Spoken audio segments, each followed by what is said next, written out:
ਗੁਰਚਰਨ ਸਿੰਘ ਨੇ ਲਿਖਿਆ ਹੈ, ਬਾਬਾ ਜੀ ਕ੍ਰੋਧ ਬਹੁਤ ਤੰਗ ਕਰਦਾ ਹੈ ਜੀ, ਕੋਈ ਉਪਾਅ ਦੱਸੋ। ਰੋਜ਼ ਹੀ ਇਹਨਾਂ ਬਿਮਾਰੀਆਂ ਦੇ ਉਪਾਅ ਹੀ ਦੱਸੇ ਜਾ ਰਹੇ ਹਨ।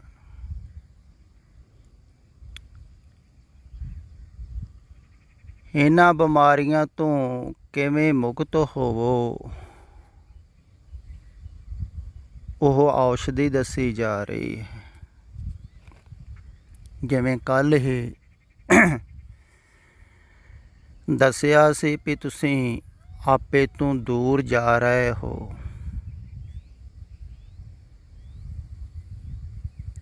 ਅਤੇ ਦੂਰ ਜਾਣ ਕਰਕੇ ਹੀ ਇਹ ਬਿਮਾਰੀਆਂ ਵੱਧਦੀਆਂ ਹਨ। ਆਪੇ ਤੋਂ ਦੂਰ ਜਾਣ ਕਰਕੇ ਜਿੰਨਾ ਜ਼ਿਆਦਾ ਜਾਂਦੇ ਹੋ ਓਨੀ ਹੀ ਬਿਮਾਰੀ ਇਹ ਵੱਧਦੀ ਹੈ। ਪਰ ਤੁਹਾਨੂੰ ਸਮਝ ਵਿੱਚ ਨਹੀਂ ਆਉਂਦਾ ਹੈ। ਦੇਖੋ, ਖਿਆਲ ਕਰੋ ਥੋੜ੍ਹਾ ਜਿਹਾ ਵੀ ਬਾਬੇ ਨਾਨਕ ਨੇ ਜੋ 550 ਸਾਲ ਪਹਿਲਾਂ ਕਿਹਾ ਸੀ, ਉਹ ਕਿਵੇਂ ਤੁਸੀਂ ਸਮਝੋਗੇ। ਜਿਹੜਾ ਸਾਹਮਣੇ ਸਮਝਾ ਰਿਹਾ ਹੈ ਉਹਦੀ ਵੀ ਗੱਲ ਤੁਹਾਨੂੰ ਸਮਝ ਵਿੱਚ ਨਹੀਂ ਆਉਂਦੀ।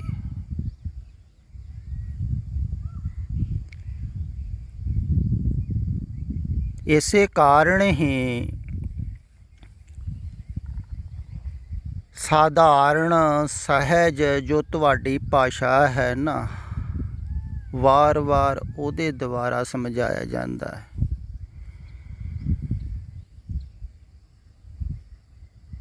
ਤਾਂ ਕਿ ਤੁਸੀਂ ਸਮਝ ਸਕੋ।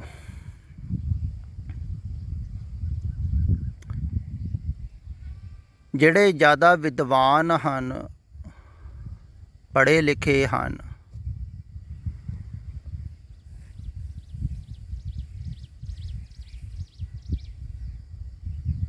ਉਹ ਭਾਸ਼ਾ ਬੜੀ ਸੱਭਿਅ ਬੋਲਦੇ ਹਨ।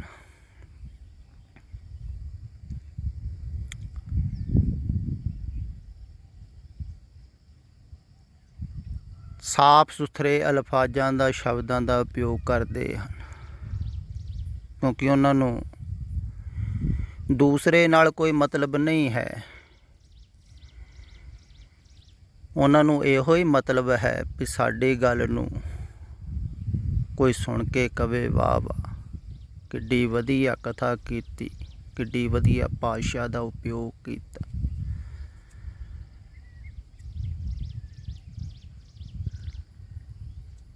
ਪਰ ਜਿਹੜਾ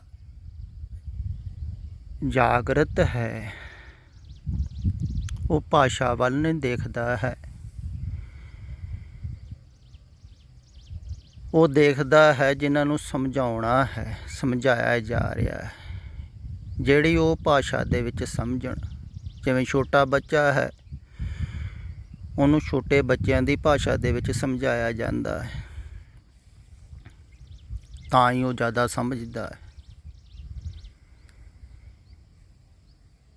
ਇਵੇਂ ਹੀ ਹਰ ਮਨੁੱਖ ਆਪਣੇ ਆਪਣੇ ਲੈਵਲ 'ਤੇ ਖੜ੍ਹਾ ਹੈ ਅਤੇ ਆਪਣੇ ਆਪਣੇ ਲੈਵਲ ਦੇ ਹਿਸਾਬ ਦੇ ਨਾਲ ਸਮਝਦਾ ਹੈ।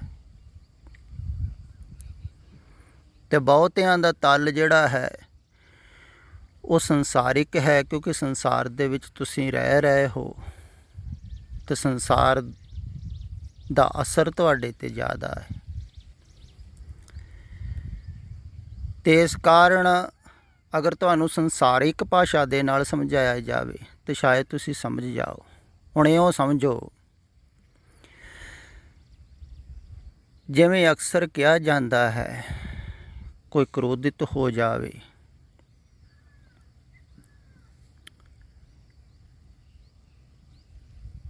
ਇਹ ਬੰਦਾ ਆਪੇ ਤੋਂ ਬਾਹਰ ਹੋ ਗਿਆ।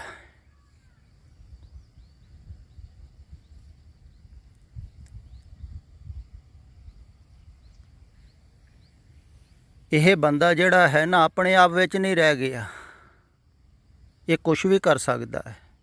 ਕਹਿੰਦੇ ਹਨ ਨਾ ਅਕਸਰ, ਜਦੋਂ ਜ਼ਿਆਦਾ ਕ੍ਰੋਧੀ ਹੋ ਜਾਵੇ ਵੀ ਆਪੇ 'ਚ ਨਹੀਂ ਰਹਿ ਗਿਆ ਹੈ, ਆਪਣੇ ਤੋਂ ਬਾਹਰ ਹੋ ਗਿਆ, ਆਪਾਂ ਖੋ ਦਿੱਤਾ ਇਹਨੇ। ਹੁਣ ਤੁਸੀਂ ਸੋਚੋ, ਇਸ ਗੱਲ ਨੂੰ ਖਿਆਲ ਵਿੱਚ ਲਓ ਥੋੜ੍ਹਾ ਜਿਹਾ, ਵੀ ਆਪੇ ਤੋਂ ਬਾਹਰ ਹੋ ਕੇ ਫਿਰ ਉਹਦਾ ਸਰੀਰ ਕਿਵੇਂ ਹਰਕਤ ਕਰ ਰਿਹਾ ਹੈ। ਸਰੀਰ ਤੇ ਅੱਗੇ ਨਾਲੋਂ ਵੀ ਸ਼ਕਤੀਸ਼ਾਲੀ ਹੋ ਜਾਂਦਾ ਹੈ ਕ੍ਰੋਧੀ ਆਦਮੀ ਦਾ। ਕ੍ਰੋਧੀ ਆਦਮੀ ਵੱਡੇ ਤੋਂ ਵੱਡਾ ਕੰਮ ਕਰ ਦਿੰਦਾ ਹੈ, ਭਾਰੀ ਤੋਂ ਭਾਰੀ ਵਜਨ ਵੀ ਉਠਾ ਦਿੰਦਾ ਹੈ, ਚੱਕ ਕੇ ਮਾਰ ਸਕਦਾ ਕੁਛ। ਬਲ ਤੇ ਬਹੁਤ ਹੈ ਸਰੀਰ ਅੰਦਰ, ਪਰ ਤੁਸੀਂ ਕਹਿੰਦੇ ਆਪੇ ਤੋਂ ਬਾਹਰ ਹੋ ਗਿਆ। ਦਰਅਸਲ ਜਿੰਨੇ ਪਹਿਲੀ ਵਾਰ ਇਹ ਗੱਲ ਕਹੀ ਹੋਵੇਗੀ ਨਾ, ਉਹ ਬਹੁਤ ਵੱਡਾ ਜਾਣਕਾਰ ਹੋਵੇਗਾ।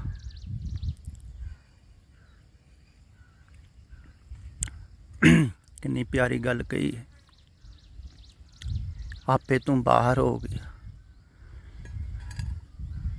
ਪਰ ਤੁਸੀਂ ਨਹੀਂ ਇਹ ਗੱਲ ਸੋਚਦੇ ਹੋ ਕਿ ਉਹ ਕਿਉਂ ਕਹੀ ਗਈ ਹੈ। ਇਸੇ ਕਾਰਨ ਹੀ ਕਹੀ ਗਈ ਹੈ ਕਿ ਜਦੋਂ ਆਦਮੀ ਕ੍ਰੋਧਿਤ ਹੁੰਦਾ ਹੈ,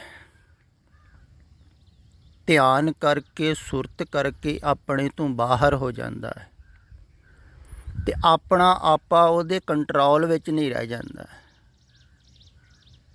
ਜਿਵੇਂ ਕੋਈ ਗੱਡੀ ਦਾ ਸਟੀਅਰਿੰਗ ਛੱਡ ਕੇ ਨਾ ਅਤੇ ਗੱਡੀ ਤੋਂ ਬਾਹਰ ਹੋ ਗਿਆ, ਜੀ ਸਟੀਅਰਿੰਗ ਹੀ ਛੱਡ ਦਿੱਤਾ ਗੱਡੀ ਦਾ, ਕਿਤੇ ਵੀ ਟਕਰਾ ਸਕਦੀ। ਇੱਦਾਂ ਹੀ ਕ੍ਰੋਧੀ ਆਦਮੀ ਤੋਂ ਸਟੀਅਰਿੰਗ ਕ੍ਰੋਧ ਦੇ ਹੱਥ ਫੜਾ ਦਿੰਦਾ ਹੈ ਅਤੇ ਆਪ ਬਾਹਰ ਹੋ ਜਾਂਦਾ। ਸਰੀਰ ਉਤੇਜਿਤ ਹੋ ਗਿਆ, ਸਰੀਰ ਦੇ ਹੱਥ ਫੜਾ ਦਿੱਤਾ ਉਹ ਸਟੀਅਰਿੰਗ, ਹੁਣ ਸਰੀਰ ਕੁਝ ਵੀ ਕਰ ਸਕਦਾ ਅਤੇ ਆਪ ਬਾਹਰ ਹੋ ਜਾਂਦਾ ਹੈ। ਆਪ ਚਲੇ ਜਾਂਦਾ ਹੈ ਉੱਥੇ ਜਿਹਦੇ 'ਤੇ ਕ੍ਰੋਧ ਆਇਆ ਹੈ, ਜਿਹਦੇ 'ਤੇ ਤੁਸੀਂ ਕ੍ਰੋਧੀ ਹੁੰਦੇ ਹੋ ਨਾ, ਸੁਰਤ ਤੁਹਾਡੀ ਉਹਦੇ 'ਤੇ ਚਲੇ ਜਾਂਦੀ ਹੈ। ਤੁਸੀਂ ਸੋਚਦੇ ਹੋ ਇਹਨੂੰ ਮਾਰ ਦੇਈਏ, ਇਹਨੂੰ ਤਬਾਹ ਕਰ ਦੇਈਏ, ਇਹਨੂੰ ਬਰਬਾਦ ਕਰ ਦੇਈਏ, ਇਹਦਾ ਕੁਛ ਨਾ ਰਹਿਣ ਦੇਈਏ, ਉਹਦੇ ਬਾਰੇ ਸੋਚਦੇ ਹੋ ਨਾ, ਅਤੇ ਸਾਰੀ ਸੂਰਤ ਉੱਥੇ ਚਲੇ ਜਾਂਦੀ ਉਹਦੇ ਉੱਪਰ, ਅਤੇ ਆਪੇ ਤੋਂ ਬਾਹਰ ਹੋ ਜਾਂਦਾ ਹੈ। ਫਿਰ ਜਿੰਨਾ ਆਪੇ ਤੋਂ ਜ਼ਿਆਦਾ ਬਾਹਰ ਹੁੰਦਾ ਹੈ, ਓਨਾ ਹੀ ਉਹ ਹਿੰਸਕ ਹੋ ਜਾਂਦਾ ਹੈ, ਕੁਛ ਵੀ ਕਰ ਸਕਦਾ ਹੈ ਆਦਮੀ। ਜ਼ਿਆਦਾਤਰ ਜੋ ਹਿੰਸਾ ਹਨ, ਅਤਿਆਚਾਰ ਕਹਿ ਲਈਏ, ਕੁਕਰਮ ਕਹਿ ਲਈਏ, ਉਹ ਆਪੇ ਤੋਂ ਬਾਹਰ ਹੋ ਕੇ ਹੀ ਹੁੰਦੇ ਆ। ਆਦਮੀ ਨੂੰ ਪਤਾ ਹੀ ਨਹੀਂ ਲੱਗਦਾ। ਫਿਰ ਜਦੋਂ ਹੋਸ਼ ਆਉਂਦੇ ਹੈ, ਉਦੋਂ ਆਦਮੀ ਸੋਚਦਾ ਹੈ ਮੈਂ ਕਰ ਬੈਠਾ। ਅਗਰ ਕੋਈ ਪੁੱਛੇ ਵੀ ਤਾਂ ਆਦਮੀ ਕਹਿੰਦਾ ਮੈਨੂੰ ਹੋਸ਼ ਹੀ ਨਹੀਂ ਸੀ, ਪਤਾ ਹੀ ਨਹੀਂ ਲੱਗਾ, ਹੋ ਗਿਆ। ਕਿੰਨੇ ਕਰਤਾ? ਦੇਖਣ ਵਾਲਿਆਂ ਨੇ ਤੁਹਾਨੂੰ ਦੇਖਿਆ। ਜੇ ਅਦਾਲਤ ਦੇ ਵਿੱਚ ਮੁਕੱਦਮਾ ਹੋਊਗਾ ਤਾਂ ਉਹ ਸਾਹਮਣੇ ਕਹਿਣਗੇ ਵੀ ਤੁਸੀਂ ਕੀਤਾ, ਪਰ ਤੁਸੀਂ ਕਹਿ ਰਹੇ ਹੋ ਅਸੀਂ ਕੀਤਾ ਨਹੀਂ। ਕਈ ਕਹਿ ਦਿੰਦੇ ਕੋਈ ਕਿਸੇ ਨੇ ਕਰਾਤਾ, ਨਹੀਂ, ਕਿਸੇ ਨੇ ਨਹੀਂ ਕਰਾਇਆ ਹੈ, ਤੁਸੀਂ ਆਪੇ ਤੋਂ ਬਾਹਰ ਹੋ ਗਏ। ਇੰਨਾ ਜ਼ਿਆਦਾ ਕ੍ਰੋਧਿਤ ਹੋ ਗਿਆ ਸਰੀਰ, ਤਾਂ ਸਰੀਰ ਦੁਆਰਾ ਹੋ ਗਿਆ। ਸਰੀਰ ਦੁਆਰਾ ਤੁਸੀਂ ਹੋਸ਼ 'ਚ ਨਹੀਂ ਰਹੇ, ਬਾਹਰ ਹੋ ਗਏ। ਜਿੰਨਾ ਬਾਹਰ ਗਿਆ ਉਹਨਾਂ ਬੇਹੋਸ਼ ਹੋ ਗਏ। ਫਿਰ ਇਹ ਜਿਨ੍ਹਾਂ ਨੂੰ ਵਿਸ਼ੇ ਕਿਹਾ ਹੈ ਨਾ, ਜ਼ਹਿਰ ਕਿਹਾ ਹੈ, ਵਿਸ਼ਿਆਂ ਨੂੰ ਹੀ ਜ਼ਹਿਰ ਕਿਹਾ ਹੈ, ਇਹੋ ਹੀ ਆਪੇ ਤੋਂ ਬਾਹਰ ਲੈ ਕੇ ਜਾਂਦੇ ਹਨ। ਕਾਮ, ਕ੍ਰੋਧ, ਲੋਭ, ਮੋਹ, ਅਹੰਕਾਰ, 5 ਵਿਸ਼ੇ ਹਨ, ਇਹ ਤੁਹਾਨੂੰ ਆਪੇ ਤੋਂ ਬਾਹਰ ਲੈ ਕੇ ਜਾਂਦੇ ਹਨ। ਅਤੇ ਜਿੰਨੇ ਤੁਸੀਂ ਆਪੇ ਤੋਂ ਬਾਹਰ ਜਾਂਦੇ ਹੋ ਧਿਆਨ ਕਰਕੇ, ਸੁਰਤ ਕਰਕੇ, ਉਨੇ ਹੀ ਅੰਦਰੋਂ ਅਸਹਿਜ ਹੋ ਜਾਂਦੇ ਹੋ, ਅੰਦਰੋਂ ਅਸ਼ਾਂਤ ਹੋ ਜਾਂਦੇ। ਲੋਭ ਕਰਕੇ ਵੀ ਤੁਸੀਂ ਬਾਹਰ ਜਾਂਦੇ ਹੋ, ਮੋਹ ਕਰਕੇ ਵੀ। ਹੁਣ ਪੁੱਤਰਾਂ ਧੀਆਂ ਬਾਰੇ ਸੋਚ ਰਹੇ ਹੋ, ਘਰ ਜਾਇਦਾਦ ਬਾਰੇ, ਅਤੇ ਸੁਰਤ ਦੇ ਬਾਹਰ ਜਾ ਹੀ ਰਹੀ ਨਾ, ਆਪੇ ਤੋਂ ਬਾਹਰ ਹੋ ਹੀ ਗਏ, ਤੁਸੀਂ ਜਾ ਰਹੇ ਹੋ। ਇਸ ਕਰਕੇ ਤੁਸੀਂ ਆਪਣੇ ਆਪ ਨੂੰ ਵੀ ਨਹੀਂ ਸਿਆਣਦੇ ਹੋ। ਸਿਆਣੋਗੇ ਤਾਂ ਹੀ ਆਪਣੇ ਆਪ ਨੂੰ, ਜੇ ਆਪਣੇ ਕੋਲੇ ਹੋ। ਤੁਸੀਂ ਦੂਸਰਿਆਂ ਨੂੰ ਜ਼ਿਆਦਾ ਸਿਆਣਦੇ ਹੋ, ਗੌਰ ਕੀਤਾ ਹੈ ਕਦੇ? ਅਕਸਰ ਲੋਕ ਦੂਸਰਿਆਂ ਬਾਰੇ ਬਹੁਤ ਗੱਲਾਂ ਕਰਦੇ ਹਨ। ਤੁਹਾਨੂੰ ਤੱਕ ਤੁਹਾਡੇ ਸਾਕ ਸੰਬੰਧੀਆਂ ਬਾਰੇ ਪੁੱਛ ਲਵੇ, ਰਿਸ਼ਤੇਦਾਰਾਂ ਬਾਰੇ ਪੁੱਛ ਲਵੇ, ਅਤੇ ਤੁਸੀਂ ਬਹੁਤ ਕੁਝ ਜਾਣਦੇ ਹੋ, ਉਹਨਾਂ ਬਾਰੇ ਦੱਸ ਵੀ ਦਿੰਦੇ ਹੋ, ਬੁਰਿਆਈਆਂ ਚੰਗਿਆਈਆਂ, ਪਰ ਆਪਣੇ ਬਾਰੇ ਤੁਸੀਂ ਇੰਨਾ ਨਹੀਂ ਕੁਛ ਜਾਣਦੇ, ਕਿਉਂਕਿ ਆਪਣੇ ਤੋਂ ਸਦਾ ਤੁਸੀਂ ਦੂਰ ਰਹਿੰਦੇ ਹੋ। ਅਤੇ ਆਪਣੇ ਤੋਂ ਦੂਰ ਨਿੰਦਾ ਚੁਗਲੀ ਕਰਨ ਵਾਲੇ ਜ਼ਿਆਦਾਤਰ ਆਪਣੇ ਤੋਂ ਦੂਰ ਰਹਿੰਦੇ ਹਨ। ਇਸੇ ਕਰਕੇ ਨਿੰਦਾ ਨੂੰ ਬਹੁਤ ਬੁਰੀ ਕਿਹਾ ਹੈ, ਕਿਉਂਕਿ ਨਿੰਦਾ ਵਾਲਾ ਮਨੁੱਖ ਰਹਿੰਦਾ ਹੀ ਬਾਹਰ ਹੈ। ਕਿਉਂਕਿ ਜਿਹਦੀ ਨਿੰਦਾ ਕਰਨੀ ਹੈ ਉਹਦੇ ਬਾਰੇ ਸੋਚਣਾ ਹੈ, ਅਤੇ ਜਿਹਦੇ ਬਾਰੇ ਤੁਸੀਂ ਸੋਚ ਰਹੇ ਹੋ ਉਹਦੇ ਕੋਲ ਪਹੁੰਚ ਗਏ ਨਾ, ਫਿਰ ਨਿੰਦਕ ਬੁਰਾ ਹੈ ਅਤੇ ਆਦਮੀ ਜਿਹੜਾ ਕਰਨ ਵਾਲਾ ਨਿੰਦਾ ਉਹ ਵੀ ਬੁਰਾ ਹੀ ਹੁੰਦਾ ਜਾਂਦਾ ਹੈ।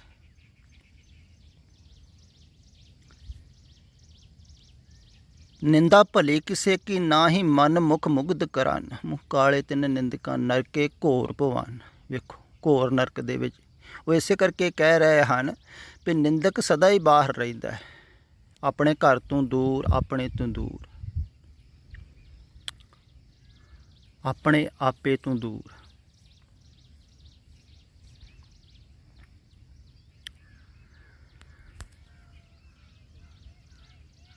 ਅਤੇ ਜਿਹੜੇ ਕਾਮ ਕ੍ਰੋਧ ਲੋਭ ਮੋਹ ਹੰਕਾਰ ਹਨ, ਇਹ ਆਪਣੇ ਤੋਂ, ਆਪਣੇ ਆਪੇ ਤੋਂ ਕਹਿ ਲਈ, ਤੁਹਾਡਾ ਜੋ ਆਪਣਾ ਆਪਾ ਤੁਹਾਡੇ ਅੰਦਰ ਹੈ ਉਹਦੇ ਤੋਂ ਦੂਰ ਲੈ ਕੇ ਜਾਂਦੇ ਆ ਬਾਹਰ ਸਥੂਲ ਜਗਤ ਦੇ ਵਿੱਚ।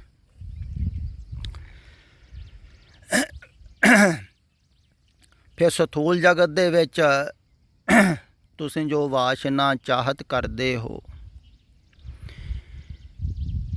ਅਗਰ ਉਹ ਕੋਈ ਪੂਰੀ ਨਾ ਹੋਣ ਦੇਵੇ, ਅਤੇ ਜਿਹੜਾ ਪੂਰੀ ਨਹੀਂ ਹੋਣ ਦਿੰਦਾ ਹੈ ਉੱਤੇ ਕ੍ਰੋਧ ਆਉਂਦਾ ਹੈ। ਕ੍ਰੋਧ ਬਾਈ ਪ੍ਰੋਡਕਟ ਹੈ ਕਹਿ ਲਈਏ ਆਪਾਂ। ਲੋਭ ਦੇ ਵਿੱਚ ਕੋਈ ਅੜਿੱਕਾ ਬਣੇ, ਕ੍ਰੋਧ ਆਵੇਗਾ। ਮੋਹ ਦੇ ਵਿੱਚ ਅੜਿੱਕਾ ਕੋਈ ਬਣੇ, ਕ੍ਰੋਧ ਆਵੇਗਾ। ਕਾਮ ਦੇ ਵਿੱਚ ਕੋਈ ਅੜਿੱਕਾ ਬਣੇ, ਕ੍ਰੋਧ ਆਵੇਗਾ। ਭਾਵ ਕਿ ਜਿਹਦੇ ਵਿੱਚ ਰੁਕਾਵਟ ਬਣੇ, ਤੁਹਾਡੇ ਹੰਕਾਰ ਵਿੱਚ ਕੋਈ ਰੁਕਾਵਟ ਬਣੇ ਅਤੇ ਗੁੱਸਾ ਆਵੇਗਾ। ਹੁਣ ਤੁਹਾਡੇ ਕੋਈ ਚਾਹਤ ਹੈ, ਤੁਹਾਨੂੰ ਪਾਉਣਾ ਚਾਹੁੰਦੇ ਹੋ ਤੁਸੀਂ, ਅਤੇ ਵਿਚਾਲੇ ਕੋਈ ਰੁਕਾਵਟ ਬਣ ਰਿਹਾ ਹੈ, ਅਤੇ ਅਕਸਰ ਲੋਕ ਦੇਖੇ ਹਨ ਤੁਸੀਂ ਚਾਹਤਾਂ ਵਾਲੇ, ਉਹ ਕਹਿੰਦੇ ਹਨ ਕੋਈ ਵੀ ਆ ਜਾਵੇ, ਹੁਣ ਰੋਕ ਨਹੀਂ ਸਕਦਾ, ਮੈਂ ਚਾਹਤ ਪੂਰੀ ਕਰੂੰਗਾ, ਮੈਂ ਪਾ ਕੇ ਰਹੂੰਗਾ, ਮੈਂ ਹਾਸਿਲ ਕਰਕੇ ਛੱਡੂੰਗਾ। ਦੇਖੋ, ਅਤੇ ਕੋਈ ਵੀ ਆ ਜਾਵੇ ਫਿਰ ਉਹਦੇ ਵਿਚਾਲੇ, ਕਿਉਂਕਿ ਉਹ ਕ੍ਰੋਧਿਤ ਹੋ ਗਿਆ ਨਾ ਚਾਹਤ ਨੂੰ ਪਾਉਣ ਕਰਕੇ, ਵੀ ਮੇਰੀ ਚਾਹਤ ਨੂੰ ਕੋਈ ਰੋਕ ਸਕਦਾ ਹੈ। ਫਿਰ ਜਿਹੜਾ ਰੋਕਣ ਵਾਲਾ ਹੈ ਉਹਦੀ ਵੀ ਕਈ ਵਾਰ ਚਾਹਤ ਐਡੀ ਵੱਡੀ ਹੁੰਦੀ ਹੈ, ਉਹ ਕਹਿੰਦਾ ਹੈ ਕੋਈ ਹਾਸਿਲ ਕਰਕੇ ਦਿਖਾਵੇ, ਮੈਂ ਵੀ ਨਹੀਂ ਕਰਨ ਦੇਵਾਂਗਾ, ਤਾਂ ਕ੍ਰੋਧਿਤ ਹੋ ਜਾਂਦਾ। ਫਿਰ ਜਦੋਂ ਕ੍ਰੋਧਿਤ ਹੁੰਦਾ ਹੈ ਆਦਮੀ, ਅਤੇ ਜਿਹਦੀ ਚਾਹਤ ਹੈ, ਧਿਆਨ ਉਹਦੇ 'ਤੇ ਚਲੇ ਜਾਂਦਾ ਹੈ, ਆਪਣੇ ਤੋਂ ਦੂਰ। ਫਿਰ ਵਿਚਾਲੇ ਕੋਈ ਵੀ ਆਵੇ, ਮਰ ਵੀ ਜਾਵੇ ਤਾਂ ਵੀ ਉਹਨੂੰ ਪਰਵਾਹ ਨਹੀਂ, ਕਿਉਂਕਿ ਸਾਰਾ ਧਿਆਨ ਚਾਹਤ 'ਤੇ ਚਲੇ ਗਿਆ। ਜੋ ਚਾਹਿਆ ਸੀ ਉਹਦੇ ਵਿਚਾਲੇ ਕੋਈ ਨਾ ਆਵੇ। ਐਸਾ ਨਹੀਂ ਹੈ ਵੀ ਤੁਸੀਂ ਐਸਾ ਹੀ ਕੁਛ ਚਾਹੁੰਦੇ ਹੋ, ਨਹੀਂ, ਤੁਸੀਂ ਵੀ ਕ੍ਰੋਧ ਜਦੋਂ ਕਰਦੇ ਹੋ ਨਾ, ਉਹ ਵੀ ਇਸੇ ਹੀ ਕਾਰਨ ਆ ਰਿਹਾ ਹੈ। ਥੋੜ੍ਹਾ ਜਿਹਾ ਖਿਆਲ ਕਰੋਗੇ ਤੁਹਾਡੀ ਸਮਝ ਵਿੱਚ ਆ ਜਾਵੇਗੀ ਗੱਲ, ਵੀ ਤੁਸੀਂ ਜੋ ਚਾਹੁੰਦੇ ਹੋ ਉਹ ਨਹੀਂ ਹੁੰਦਾ ਹੈ, ਕ੍ਰੋਧ ਆਉਂਦਾ ਹੈ।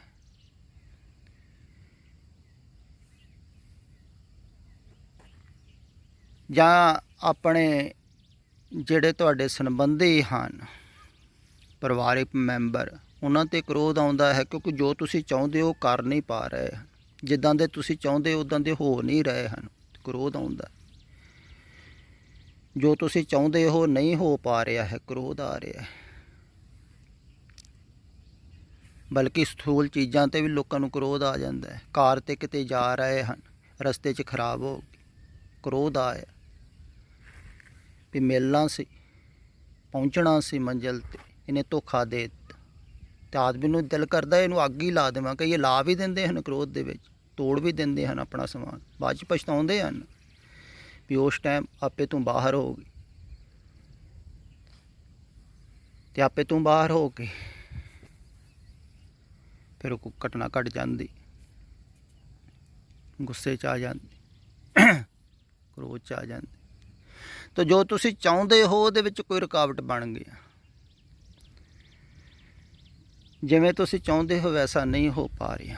ਕਈ ਵਾਰ ਆਪਣੇ ਆਪ 'ਤੇ ਵੀ ਆ ਜਾਂਦਾ ਲੋਕਾਂ ਨੂੰ ਕ੍ਰੋਧ।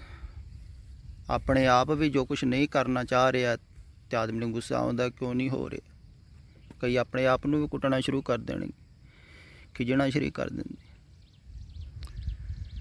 ਸਰੀਰ ਨੂੰ। ਅਤੇ ਜਦੋਂ ਵੀ ਕ੍ਰੋਧ ਆਉਂਦਾ ਹੈ ਉਦੋਂ ਤੁਸੀਂ ਆਪਣੇ ਆਪੇ ਤੋਂ ਬਾਹਰ ਹੋ। ਅਤੇ ਜਿੰਨਾ ਵੀ ਆਪਣੇ ਆਪੇ ਤੋਂ ਤੁਸੀਂ ਬਾਹਰ ਜਾਂਦੇ ਹੋ ਨਾ, ਓਨੇ ਹੀ ਤੁਸੀਂ ਦੁੱਖ ਵੀ ਪਾਉਂਦੇ ਹੋ ਅਤੇ ਬਹੁਤ ਜ਼ਿਆਦਾ ਪਰੇਸ਼ਾਨ ਵੀ ਹੁੰਦੇ ਹੋ, ਬੇਚੈਨ ਵੀ ਹੁੰਦੇ ਹੋ। ਆਪਣੇ ਤੋਂ ਦੂਰ ਜਾਣਾ ਹੀ ਨਰਕ ਹੈ ਕਹਿ ਲਈ, ਆਪਣੇ ਕੋਲੇ ਆਉਣਾ ਸਵਰਗ ਹੈ। ਤਦੇ ਕਿਹਾ ਹੈ ਨਾ, ਅੰਤਰ ਬਸੇ ਨਾ ਬਾਹਰ ਜਾਏ, ਅੰਮ੍ਰਿਤ ਛੋੜ ਕਾਹੇ ਬਿਖ ਖਾਏ। ਕਿਉਂ ਕਿਹਾ ਹੈ ਅੰਤਰ ਬਸੇ? ਵੀ ਆਪਣੇ ਕੋਲ ਬਸਣਾ ਹੈ, ਉਹੀ ਅੰਮ੍ਰਿਤ ਛਣਾ ਹੈ, ਉਹੀ ਅੰਮ੍ਰਿਤ ਛਣਾ ਹੈ।